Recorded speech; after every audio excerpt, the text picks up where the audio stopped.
Olá pessoal, esse é mais um Bitar Podcast, eu sou a Rubia. Eu sou o João Ricardo Camilo. Ô João, hoje nosso tema tá muito interessante, não tá? E necessário, viu? Vou deixar a palavra contigo já. Hoje nós vamos conversar sobre a valorização do corpo da mulher.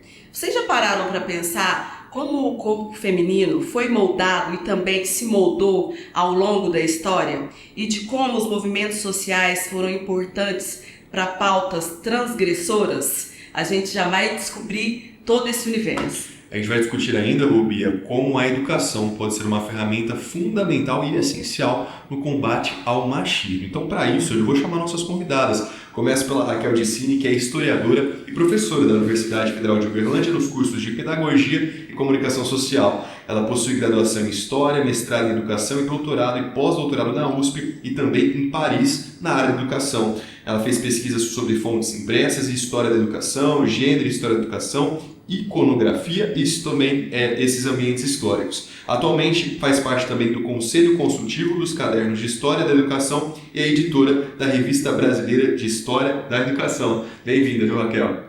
Obrigada, gente. Um prazer estar aqui. Que currículo, hein, gente? Pois é. Mas agora se prepara para o currículo da nossa próxima entrevistada. Ela é a Gislene Demarque. Ela é doutora em Educação pela Universidade Federal de Uberlândia, com Doctoral Stay na University of California, Berkeley, Estados Unidos. Ela é premiada com bolsa de doutorado sanduíche no período de 6 meses pelo Programa de Internacionalização da UFCAPS. Ela é mestre em Tecnologias, Comunicação e Educação e graduada em Comunicação Social e Jornalismo pela Universidade Federal de Uberlândia.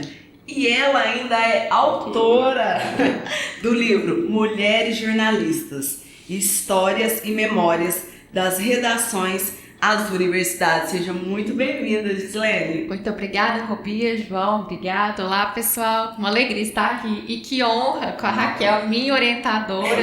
Que encontro. Se trilhei esse caminho foi graças a ela também. Uma honra estar aqui. Obrigada. É um episódio que eu vou começar para vocês que estão acompanhando desde casa, que está sendo uma pressão aqui para mim, porque são 2 referências no curso de jornalismo que eu fiz, então sejam muito bem-vindas, acho que vai ser uma conversa interessante demais, até pelo ponto de vista assim, histórico, né? Porque hoje é um tema atual, mas uma discussão que vem se arrastando ao longo desses períodos. Ô Raquel, vamos começar falando um pouquinho então da história desses debates. Onde é que nasce a discussão sobre esse tema? Tem algum local, tem algum pioneiro, ou pioneira, claro? Gente, essa é uma questão super interessante, porque ela abarca a história da educação, a história política, a história das mulheres, enfim. Bom, se a gente fosse procurar uma espécie de linha do tempo, onde é que as mulheres começaram a se organizar de fato para terem uma voz ativa no mundo social, a gente poderia localizar ali o século XIX, que foi o momento em que mulheres de diferentes classes sociais saíram de casa, foram ocupando diferentes espaços públicos, diferentes profissões e começaram aí a se organizar em torno dos seus próprios direitos, né, e deveres também. Então eu acho que os estudos marcam o século XIX como um primeiro movimento realmente organizado de mulheres em torno da luta pelo direito ao voto, pelo direito ao divórcio, pelo direito à educação. Você é a minoria aqui hoje, João, dá uma olhada. Então, assim, é o século XIX que a gente pode identificar como uma primeira onda de luta das mulheres pelo direito de existir. E aí, pensando nesse movimento de luta, a questão do corpo da mulher sempre é uma pauta recorrente. Como eu posso identificar no período histórico aí, como que as transformações, as representações desse corpo da mulher foi sendo moldado ao longo da história? Se a gente pensar, aí entra uma questão também do movimento feminista. A Raquel pontuou muito bem o século XIX, então nós vamos viajar um pouco mais no tempo e vamos lá para a década de 60, 1960, no século XX, nos Estados Unidos, que ali borbulhava aquele movimento da contracultura. E aí, então, também essa questão do corpo, o movimento feminista, até então, né, conquistas que as mulheres tinham garantido, por exemplo, o direito ao voto, de ser considerada cidadã, só que, e outros mais, só que nessa data, o que entrou em voga? As mulheres queriam também outros tipos de liberdade, e entra essa questão do corpo, principalmente a sexualidade feminina. Então, a partir daí começa a se questionar um pouco o modelo tradicional anterior dos anos 50, que a gente chama da mulher dos anos dourados, que o papel ali da mulher, ela seria educada, né, pelas mídias, por exemplo, para se tornar esposa, mãe e dona de casa. Mas então, nos anos 60, há essa ruptura em que as mulheres questionam em relação ao corpo, principalmente a questão das liberdades, e isso muito voltado para a questão da sexualidade. Então, Bia, deixa eu só pegar uma carona na fala da Giz, porque sem a gente combinar, a gente acabou fazendo uma espécie de linha do tempo aqui, né? E pensando na galera que está assistindo a gente, que é uma galera mais jovem e tal. Então a gente pode pensar, né, Giz, em ondas de ocupação do espaço público pelas mulheres. Uma primeira onda, que é mais política, ligada ao direito ao voto, ao direito ao divórcio, ao direito à educação, né, que era um direito que as mulheres não tinham. Na virada do século XIX, comecinho do século XX. E uma segunda onda super importante, que tem tudo a ver com essa tua questão do corpo, que a Giz, que está vindo dos Estados Unidos agora, você viu isso tudo muito ali ao vivo, né? Que é essa segunda onda de uma apropriação do próprio corpo pela mulher. Então, assim, o direito ao prazer, o direito ao controle de natalidade, isso tem tudo a ver com a questão da descoberta da pílula anticoncepcional, né? Então, o que até os anos 60 era algo da natureza, né? As mulheres evitavam filho, sei lá, com coito interrompido, esse tipo de coisa. A partir da invenção da pílula, tudo muda. São marcos, então. São marcos. E para muita gente que, apesar de ser algo atual ali, já fazer parte da rotina, ainda são conquistas muito recentes, né? Até o próprio voto, na década de 60, como a Meslene falou, chama a atenção, porque acho que as coisas têm evoluído cada vez mais rápido quando você pensa em equipamento, tecnologia, mas quando a gente olha para a história, ainda falta muito para se avançar. Justamente. Enfim. São essas ondas, mas essa galera que tá ouvindo a gente aí tá numa outra onda, né? Assim, que se a gente fosse marcar cronologicamente, porque daí o que a gente tem, só para terminar essa parte das ondas, né? E uma parte mais histórica mesmo. A gente tem uma terceira onda, não é, gente? Fala aí, vai. Essa terceira onda, ela começa principalmente aí final dos anos 80, começo da década de 90.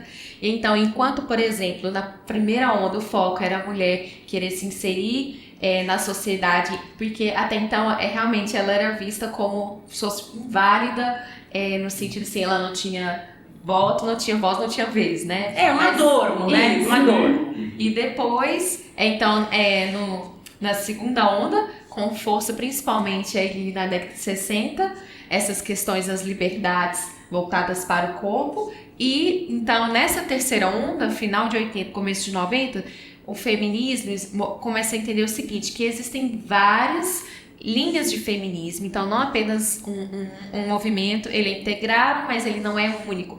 Então, principalmente começa a se entender a mulher, no sentido assim, de mulher de representação, entendendo que existem mulheres, por isso demandas diferentes. Justamente, mulheres, então, que são atravessadas por diferentes situações. Aí vem uma palavra que depois a galera pode até brincar de forca, que é a interseccionalidade, né? Que no mão. Mas o que é isso? A ideia de que não existe uma mulher única, que existem diferenças como classe social que interferem diretamente na vida da mulher.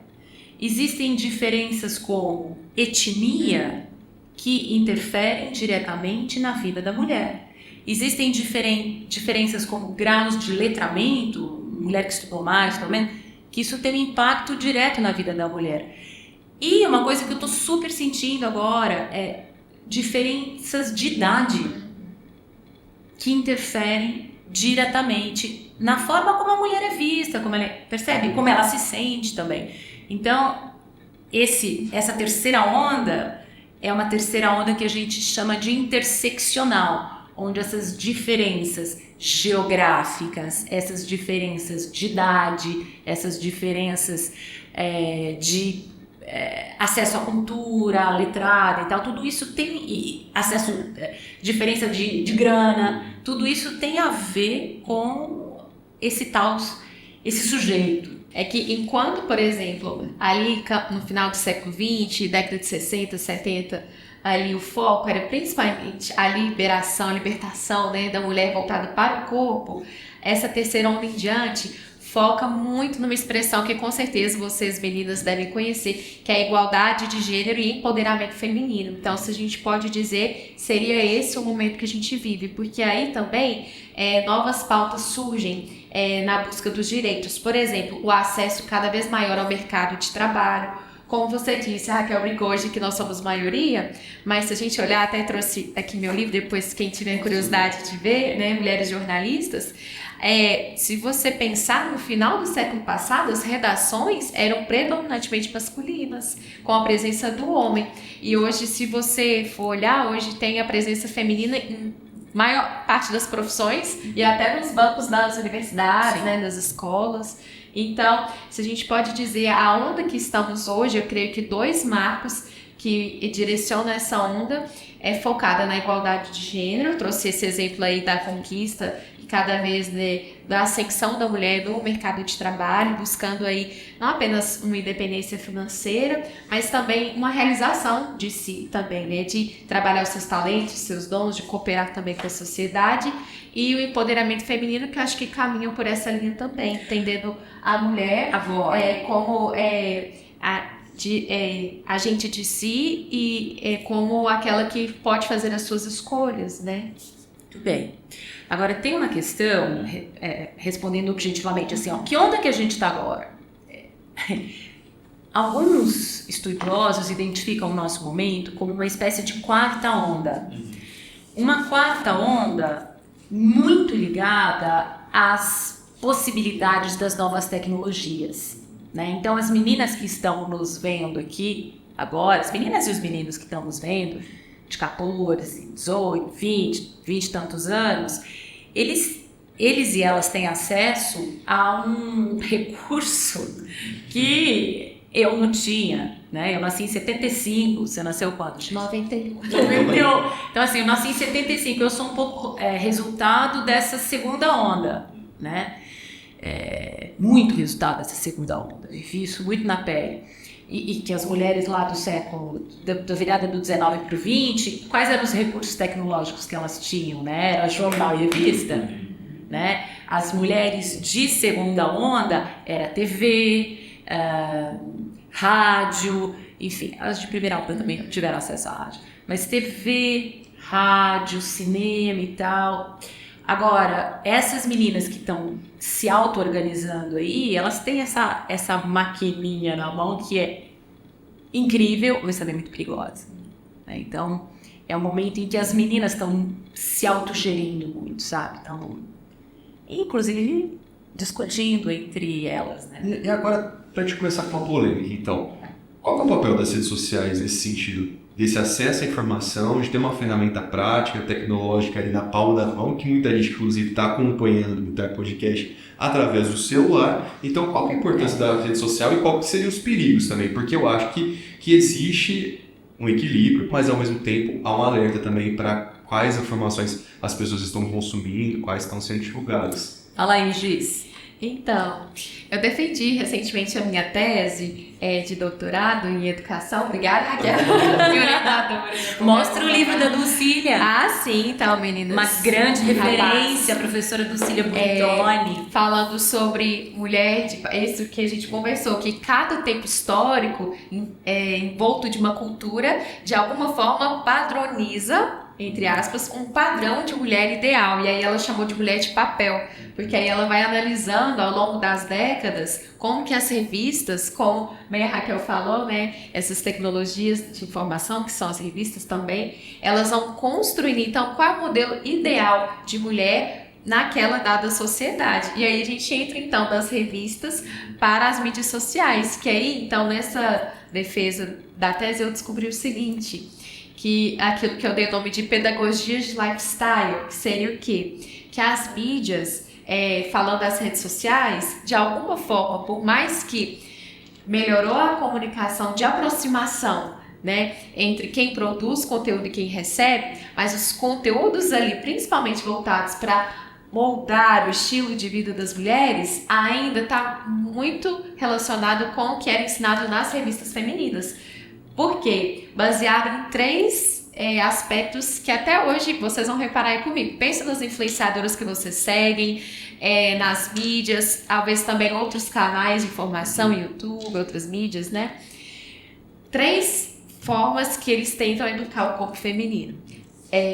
Aparência, então sempre tem conteúdos voltados para a aparência, conteúdos voltados para performance, que é para educar o nosso comportamento, e para o consumo. Então, por exemplo, cria uma determinada moda e para você viver um estilo de vida baseado naquela moda, o que você tem que fazer? Você tem que consumir algo para você se comportar daquele jeito e ser aceita pelo grupo. Então, será mesmo que as mídias, essa evolução midiática mudou a forma de educar o corpo feminino? Eu deixei uma questão para refletir e a minha resposta é que eu acho que em partes. Porque hoje fala muito sobre não ter padrões, mas a própria liberdade de falar de não ter um padrão, concorda comigo que acaba se tornando um padrão?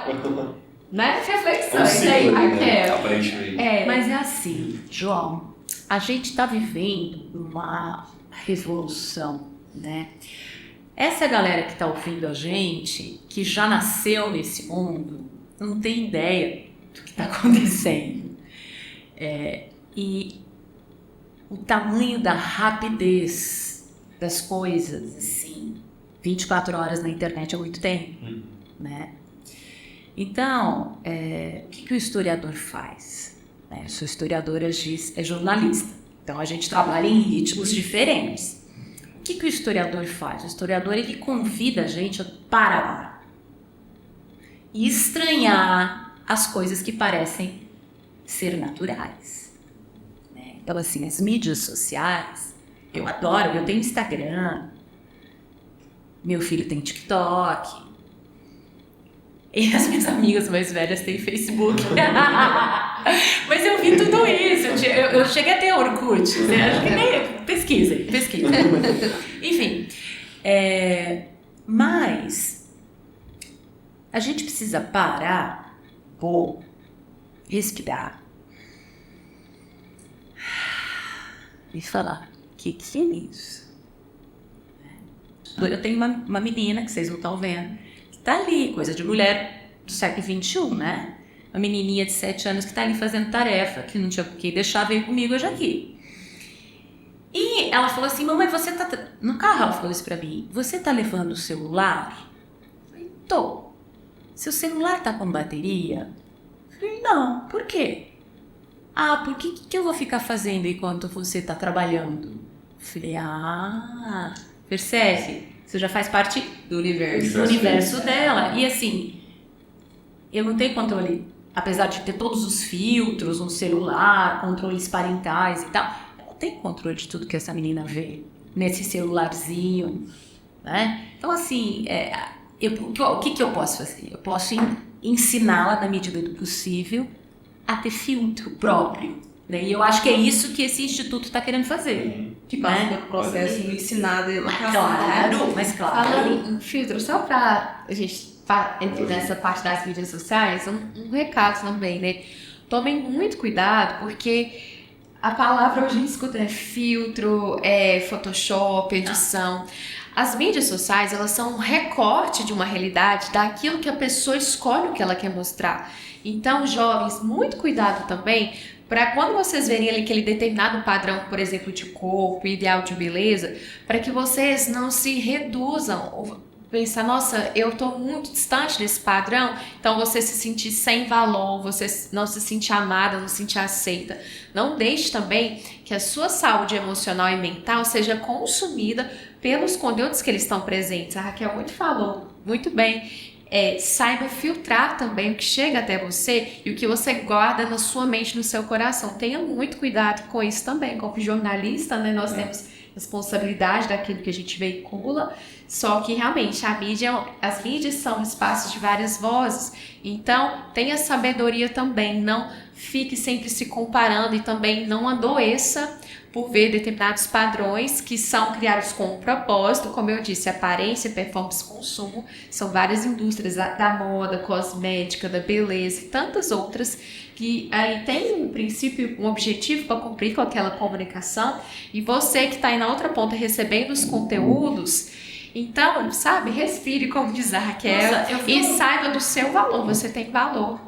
Eu vi um documentário muito legal, não sei se vocês assistiram, chamado O Dilema das Redes, já é meio antigão. Eu fiquei com medo de assistir, sabia?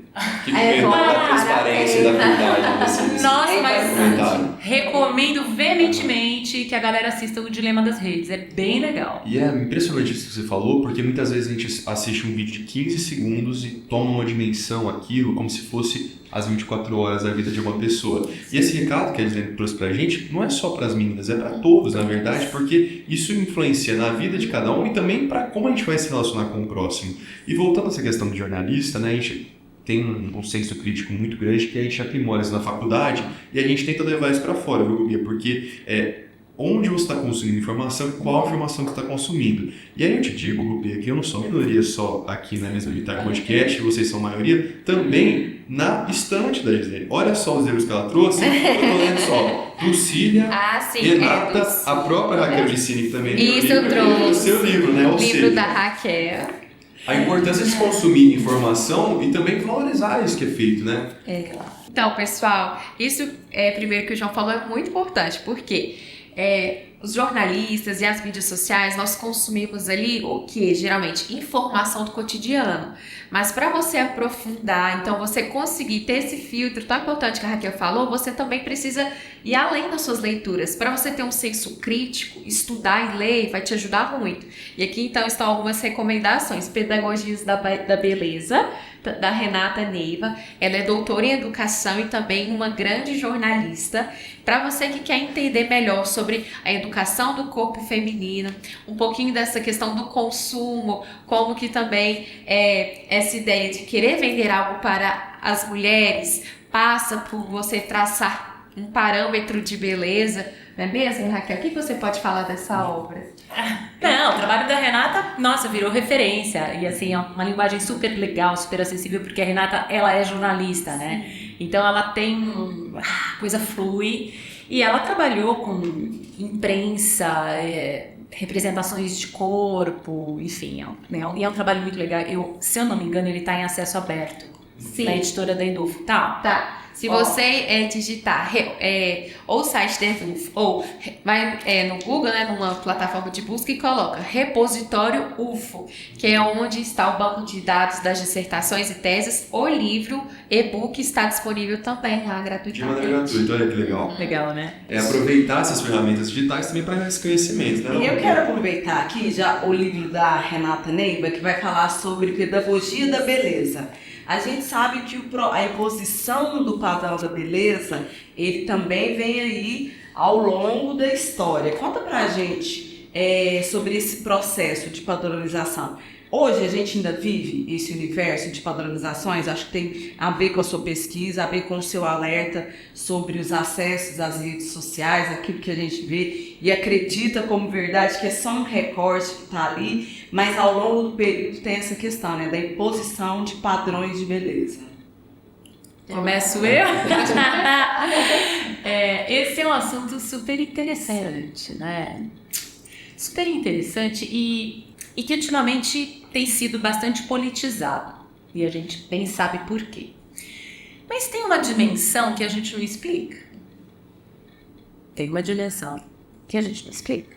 Os sábios de todos os tempos tentaram definir beleza, tentaram entender a beleza. Tem, né, o que é beleza? É um negócio absolutamente efêmero e que você não, né? Enfim, uma árvore, uma flor, um animal, uma pessoa, uma cor, né?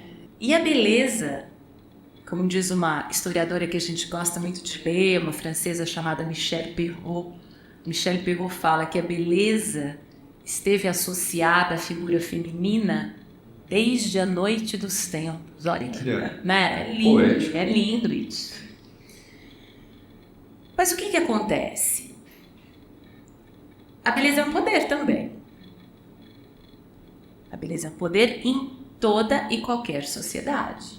E os padrões, os tais padrões de beleza, eles vão mudando. Foram mudando ao longo do tempo, ao longo da história. Então, tem um italiano que é o Vigarello, né? Um outro francês que a gente lê muito, chamado Lipovetsky. O Vigarello é italiano, mas ele fez carreira na França também. E eles trabalham com a história da beleza, sociologia da beleza, é bonito isso. História da beleza, sociologia da beleza. Tem uma historiadora aqui no Brasil chamada Denise Santana, que também trabalha com a história da beleza no Brasil. Então, é um assunto altamente interessante e com 1001 possibilidades, né? Por isso, quando a gente pensa, Rubi, essa coisa da imposição do padrão, eu acho que a gente deve repensar um pouco essa coisa dessa imposição. Tecnologia. Porque isso a gente discute muito no jornalismo. Os jornalistas falam isso demais, da imposição. Mas eu não acho bem que é uma imposição, acho que é uma construção conjunta. E aí, então, quando a gente fala em padrões, né, padrões impostos, a gente precisa dar uma nuançada, dar uma borrada nisso aí. Porque a coisa não é tão mecânica dessa forma, né? As pessoas produzem aquilo que os outros estão consumindo e vice-versa. Bem,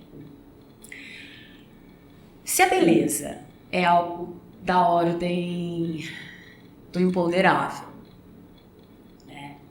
Se a beleza é algo da ordem do inexplicável, muitas vezes, por outro lado, e aí vem uma questão super importante, principalmente nos últimos séculos, aquilo que é belo e aquilo que é feio passou a ser identificado com determinadas situações físicas, com determinados povos, com determinados...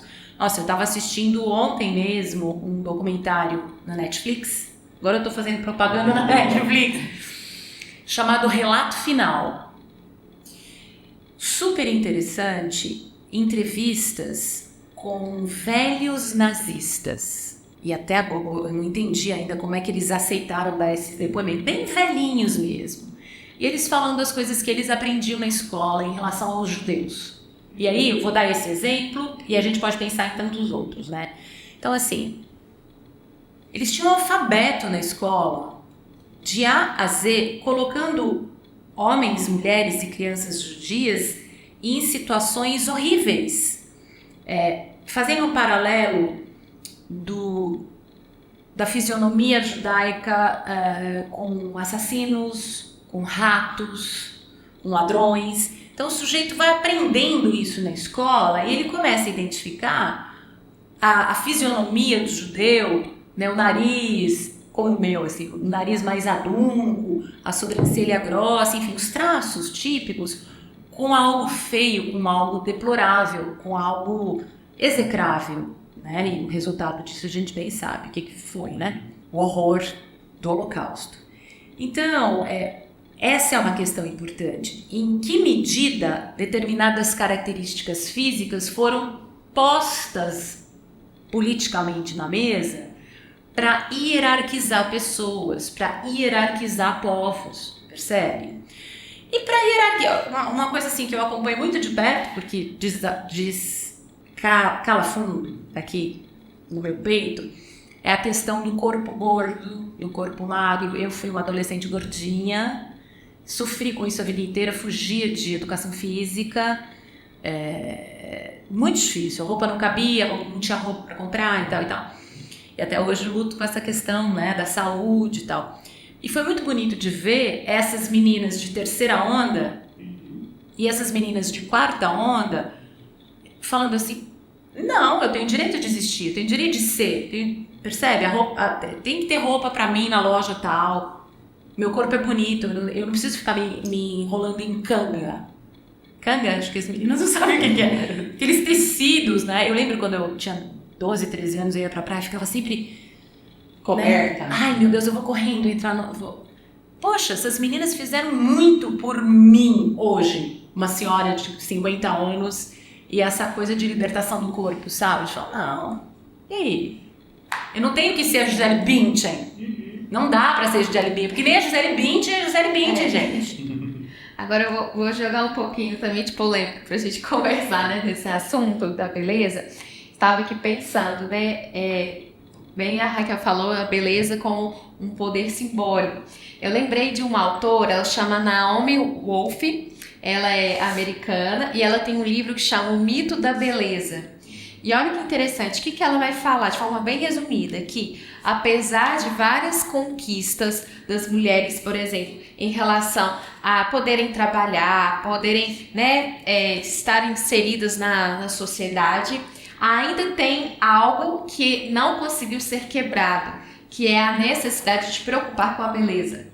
Eu me lembro uma vez, a gente estava em uma aula, e aí era aula online, e aí a professora pediu para ligar as câmeras. E aí a maioria das meninas não quiseram ligar, apenas os rapazes. E aí eu achei aquilo curioso, né? E aí, quando muito tempo depois a professora conseguiu convencer das alunas ligarem a câmera para ela conseguir olhar nos olhos de alguma forma, né, no online, a maioria, quando ia ligar, falava: é porque meu cabelo tá bagunçado, eu não tô maquiada. E aí eu achei interessante aqueles comentários, porque se a gente parar para pensar, e aí entra no que essa autora falou, que apesar de todas as conquistas, ela vai falar ali das mulheres norte-americanas, ela observa as universitárias, ainda assim a preocupação com a beleza, por isso que ela chama o mito da beleza, que esse mito ele ainda existe, ele ainda não foi desconstruído, essa necessidade de que a mulher, para ser bem vista, ser aceita, de alguma forma ela mostrar o poder simbólico dela, o valor, ela tem que estar com a aparência que, dado o contexto, sociedade, época, considera como bonita. Então, é muito interessante a gente pensar sobre isso. E você aí, por exemplo, garoto, para você sair de casa, você pensa assim: eu tô confortável, eu tô bem assim? Ou se você achar que a sua aparência não está o adequada, entre aspas, né, que a gente pensou, problematizou isso, aí você nem quer sair de casa. Eu cresci numa cidade, gente, Patos de Minas, que o peso que é dado à aparência é muito grande. Então, assim, eu lembro de vezes de eu não querer sair de casa porque eu estava com preguiça de arrumar. Porque eu sabia que se eu saísse, eu iria ser reparada. E aí, depois que eu mudei para Uberlândia, uma cidade um pouco maior, de certa forma foi uma liberdade para mim. Porque eu comecei no shopping, um dia eu fui de rasteirinha, assim, tipo um chinelo. Eu pensei, meu Deus, ninguém notou, tava nem aí. Eu me senti tão livre aquele dia. Bom, mas veja bem, eu pedi carona pra Gislene hoje pra vir pra cá. Me dá uma carona. Ela falou assim, mas eu tenho que passar antes do salão. Aí é que tá, o mito da beleza não foi superado. Gente, é porque eu tô com uma bebê pequenininha, minhas olheiras estavam assim terríveis, aquele cabelo de coque, mas é justamente para pensar que eu concordo com a autora Naomi, né, que por mais que as mulheres elas conseguiram galgar aí vários direitos, uma certa igualdade de gênero, ainda há coisas a avançar, mas assim, a questão da aparência, porque nós fomos ensinadas desde pequenas que o valor feminino está intrínseco à aparência, então a gente pensar sobre isso é o que a Raquel falou, por isso não é uma imposição, porque é uma construção, ao mesmo tempo você tem o poder de escolher até que ponto essa construção, esse modelo, esse padrão, você vai aceitar ele como sua identidade, como pertencente ao seu estilo de vida, e também porque é um poder. Então, se, por exemplo, eu vim aqui arrumadinha, porque a gente vai passar na internet, e aí as pessoas vão pensar, ela é uma profissional, né, doutora, não sai pra... uma mensagem. Né, então, assim, de alguma forma, né, em respeito, e também porque realmente, gente, mãe de criança pequena, né? Um abraço a todas as futuras mães. É muito bom, mas realmente essa parte da aparência fica muito em segundo plano. É você poder escolher, né? Ir no salão ou não com essa Agora, aí tá o poder simbólico de escolha e de exercer o poder, né? uma coisa que não vai dar tempo da gente falar hoje, porque a gente quer falar tanta coisa, né? Vocês vão voltar. Né? Pode vai ser chamar. um privilégio. Com o salão, vocês salão. Pode chamar que a gente vem com alegria. Porque assim, nós estamos falando hoje de corpo feminino, né? Representações de beleza, poder feminino, enfim, história do feminino no espaço público, é isso que a gente está falando. Agora, tem muita gente legal, inclusive orientandos meus, de mestrado, de doutorado, que estão olhando as representações de masculinidade, percebe? Porque às vezes a gente pensa que esses padrões construídos socialmente, eles incidem só sobre as mulheres. Não. Eles incidem sobre os meninos, sobre os homens também, numa outra chave. Então, seria muito interessante se um dia vocês trouxessem pessoas aqui para falar sobre ideias de masculinidade. Mas já que você tocou nesse ponto, Raquel, deixa eu chamar os meninos para a conversa, porque muitas vezes as pessoas veem esse tema, né, Rubia, e acham que é um tema restrito. Eu mesmo vou me colocar nesse papel. Quando eu peguei a pauta aqui do Bitar Podcast, eu pensei, que pergunta que eu posso fazer? Que pergunta que eu não posso? Como é que vai ser? Vou poder falar? Não vou? Então, eu acho que existe ainda um tabu, uma polêmica, às vezes um medo sobre esse tema, mas a gente faz parte dessa conversa, principalmente naquela ferramenta de desconstruir o machismo, que é um dever de cada um de nós tem uma ação que a gente pode contribuir. Então, me colocando nesse papel, colocando os meninos também, como que funciona? Então, como que funciona essa participação? O que a gente pode fazer? Quais cuidados a gente precisa ter? Porque eu acho que a educação é constante, né? Buscar por isso. Gente, essa é uma questão tão delicada e tão importante, tão bonita, João. E assim, seria muito legal que os meninos estivessem aqui, além de você, né? Representando os meninos aqui da produção. Os meninos, eu tô aqui falando, eu tô olhando pra eles e tal. Porque essa é uma construção conjunta, sabe? João, quando a gente olha... Eu vou voltar para a história, não vai ter jeito. Quando a gente olha para as ondas feministas todas, foi muito bonito da gente ver o quanto os homens, muitos homens, estiveram ao lado das mulheres. E como muitas mulheres estiveram contra as próprias mulheres, estão e estarão. Então, assim, nós não estamos falando aqui de heroínas, sabe? Nós estamos falando de sujeitos históricos, com acertos, com erros. Nós, humanos, né? Homens, a mesma coisa. Então, a gente teve homens que, desde o século XIX, eu trabalho justamente com essa primeira... Isso aqui é meu doutorado de 2009. 2007. O livro de 2009. Enfim, é o tempo. Mas está registrado aí. Então, mas o que eu vi aqui, né? Eu fui procurar mulheres na imprensa, mulheres revolucionárias, mulheres lutadoras, isso aqui em 1920, 1910. Mas não foi o que eu encontrei. Eu encontrei mulheres absolutamente conservadoras. Falando, não, mulher não tem que ter direito ao divórcio, mulher não tem que trabalhar fora. E por outro lado, eu encontrei homens defendendo o direito à educação das mulheres. Percebe? Então, assim, a primeira coisa, vou usar de novo esse termo, borrar. A gente precisa borrar um pouco, porque a realidade ela é muito nuançada. O fato é que mesmo nós estamos num momento... Não quero ficar falando o que é certo e o que é errado para você, João. Acho que ninguém quer. Eu acho que quem fica falando muita regra de aproximação, a gente tem que usar o nosso bom senso. Eu sou mãe de um menino de 12 e de uma menina de 7. Eu tô tentando fazer esse serviço lá na minha casa.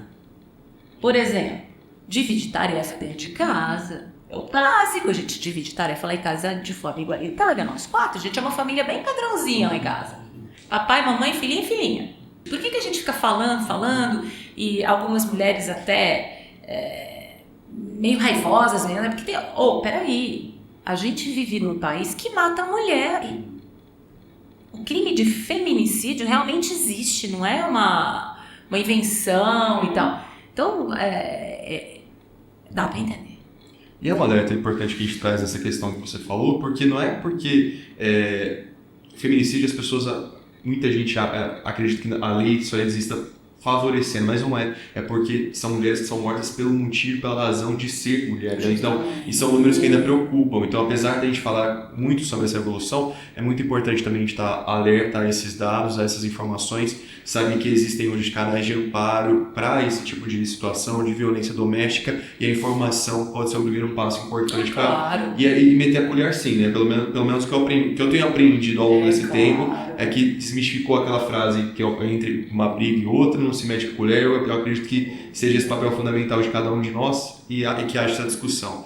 João, quanta informação, quanta passagem ao longo da história aí. É um tema que com certeza as duas têm que voltar, mas já ficou aí uma pincelada do universo sobre valorização do corpo da mulher. Muito obrigada, Gislene. Muito obrigada, Raquel. Foi um ótimo episódio, né, João? Foi um excelente episódio. Agradeço mais uma vez a presença de vocês. Fica esse combinado, um convite para vocês voltarem aqui, a gente continuar aprofundando mais esse tema. Um recado importante para quem está acompanhando, viu, meninas? A gente continua essa conversa no próximo episódio. Eu posso só dar um recadinho? Claro. Pra galera? Galera, vamos estudar. Vamos estudar. Vamos finalizar aí educação fundamental, ensino médio, vamos chegar na universidade, vamos fazer mestrado, doutorado.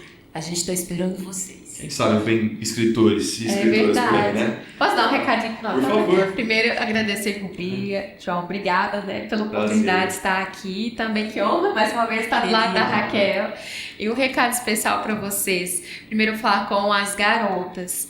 Lembrem, não importa os padrões que são construídos pelas mídias, lembre do seu real valor. Você como mulher, você constrói a sua identidade, o seu estilo de vida.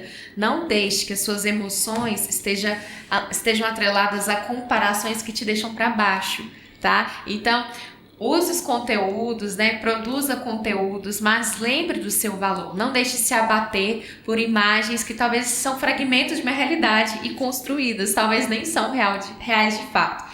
E para os rapazes, lembrem também, né, que tanto em sociedade nós vivemos como um cooperando com o outro, né? Homem, mulher, jovens, enfim, vocês cooperando uns com os outros. Então, também quando a gente fala de poder feminino, é no sentido de, e essa questão do machismo que você citou, não é um se sentir melhor que o outro, mas cada um com o seu papel de valor, contribuindo e colaborando e construindo a realidade que a gente vive, tá certo? Então, um abraço e obrigada.